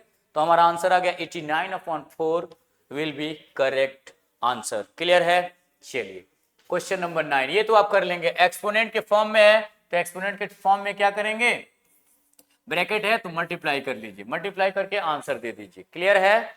चलिए लेकिन यहां पे देखिएगा, यहां पे फ्रैक्शन डियर, यहां पे देखिएगा फ्रैक्शन क्या है, निगेटिव है। रुकेंगे जी, रुक जाएंगे, थोड़ा सा वेट कीजिए। माइनस का 1/2 रेज टू दी पावर अगर देखा जाए तो 2 इंटू माइनस का 2 इंटू माइनस का 1, एक बार रुक जाइए थोड़ा सा, माइनस का 1/2 रेज टू दी पावर 2 2 जा 4 4 तो 4 माइनस माइनस प्लस, ये देखिए 4 आ गया। 4 क्या है, 4 क्या है डियर, 4 क्या है जल्दी बताइए, इवन है? जी सर इवन है। तो मैंने कहा इवन है तो इसका आंसर क्या आना चाहिए, पॉजिटिव आना चाहिए, प्लस का भी में आना चाहिए आंसर। तो बताइए माइनस का 1/2 इंटू माइनस का 1/2 इंटू माइनस का 1/2 इंटू माइनस का 1/2 डियर, मैं समझाने के लिए इसे लिखा हूं, ठीक है। आपको इस तरीके से लाइन बाय लाइन बनाना है, समझाने के लिए यहाँ पे पॉजिटिव और इवन लिखा है ताकि आपको क्लियर हो जाए, कंसेप्ट क्लियर हो जाए। तो यहाँ पे हो जाएगा 1 को 1 से मल्टीप्लाई करेंगे, minus minus plus plus minus minus और माइनस माइनस प्लस 1, 2 2 जा 4, 2 जा 8, 2 जा 16। Dear student 1/16 will be correct answer. ये देखिए ऑलवेज पॉजिटिव, प्लस के भी में आंसर आया, पॉजिटिव आया, यस या नो, यस या नो, यस या नो, जी सर आ गया है। तो हमारा आंसर किधर है, ए फॉर एप्पल, जी हाँ बिल्कुल।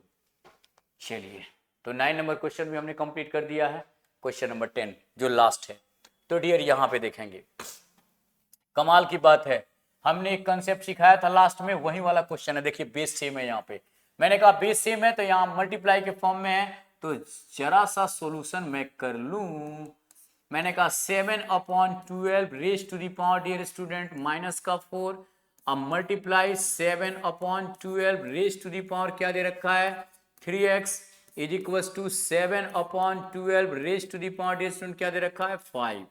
चलिए मैंने कहा अगर ये बेस सेम है तो इसको मल्टीप्लाई किया जाए, नहीं बेस सेम है तो एक्सपोनेंट को ऐड किया जाए। जब बेस सेम हो तो एक्सपोनेंट को ऐड करते हैं, जब एक्सपोनेंट सेम हो तो बेस को मल्टीप्लाई करते हैं। यस या नो, यस सर। ओके तो 7/12 रेज टू द पावर हमारा क्या हो जाएगा, माइनस का 4 इधर हो गया m और ये हो जाएगा प्लस 3x, क्लियर है, is equal to dear student 7/12 और रेज टू द पावर 5। देखिए बेस सेम है तो एक्सपोनेंट में आंसर दिया जाए, जब बेस सेम होता है तो क्या करते हैं एक्सपोनेंट में आंसर देते हैं। तो हमने एक्सपोनेंट में आंसर दिया, तो माइनस का 4 प्लस का 3x इज इक्वल टू हो गया 5। So dear this is implied at, minus का नहीं बल्कि प्लस का 3x, 3x इक्वल टू हमारा 5 है, इधर प्लस में इधर आएगा तो माइनस है, तो इधर आएगा तो क्या हो जाएगा प्लस का 4 हो जाएगा, ठीक है। क्योंकि माइनस जब इधर आता है तो क्या होता है प्लस हो जाता है, प्लस आता है तो माइनस हो जाता है, तो यहाँ पे प्लस का हो जाएगा 4। Dear student this is implied at हमारा x इज इक्वल टू हो जाएगा 4 और कितना हो गया 5 4 मिलकर के 9 और यहाँ मल्टीप्लाई में तो डिवाइड में आ जाएगा, क्लियर है। तो इस तरीके से हमारा 3 से कट जाएगा 3 टाइम्स में, तो हमारा आंसर क्या हो जाएगा जल्दी बताइए। इस तरीके से डियर x बराबर कितना आ गया 3 आ गया, x is equal to 3, this is implied at x is equal to 3, तो 3 will be correct answer dear, 3 will be correct answer हमारा ये होगा, ठीक है। तो जरा चेक कर ले, ये क्या दे रखा है भाई, ये क्या दे रखा है भाई, ऑप्शन में कोई मिस्टेक, ये 3 होना चाहिए, मिस्टेक से ये 1 लिख दिए हैं। भैया हमारे टैपी साहब ऐसा नहीं कीजिए ना इंसाफी माइनस का 1 1 2 3 हमने दिया, तो 31 नहीं। चलिए माफी चाहेंगे हम, डी फॉर देवसेना, देखिए डी फॉर देवसेना हमारा आंसर है जो 3 होगा, दिख रहा है आपको, दिख रहा है। चलिए क्या बात है। तो dear student boys and girls, मैंने कहा कि लेक्चर नंबर 1 के साथ साथ हमने 2 को भी कंप्लीट कर दिया है, तो सिंपल फॉर्म और फ्रैक्शन फॉर्म के टोटल कंसेप्ट और उससे रिलेटेड जो हमने 2 3 4 5 या 10 क्वेश्चन करा दिया है आपको, तो कंप्लीट तरीके से फॉर्म भी कंसेप्ट के साथ साथ क्वेश्चन भी समझ में आ गया है। तो मैंने कहा लेक्चर 1 लेक्चर 2 हमने ऑलरेडी कंप्लीट कर दिया है, तो जाइए और लाइस्मिथ एप्लीकेशन पे आप चेक कीजिए, देखिए, पढ़िए, और उसके साथ साथ यूट्यूब पर भी आप भी वीडियो को देखिए, ढेर सारा अपना प्यार दीजिए। तो चलिए thank you, best of luck, फिर मिलते हैं हम अगले वीडियो में लेक्चर 3 के साथ, जिसमें स्टैंडर्ड फॉर्म और यूजुअल फॉर्म के बारे में बहुत क्लासिकल तरीके से आपको बताने वाले हैं। तो लाइस्मिथ पे बहुत सारा आपका वेलकम है, आप जाइए एकदम से लगातार वीडियो को देखिए और अपना प्यार दीजिए। Thank you, best of luck dear.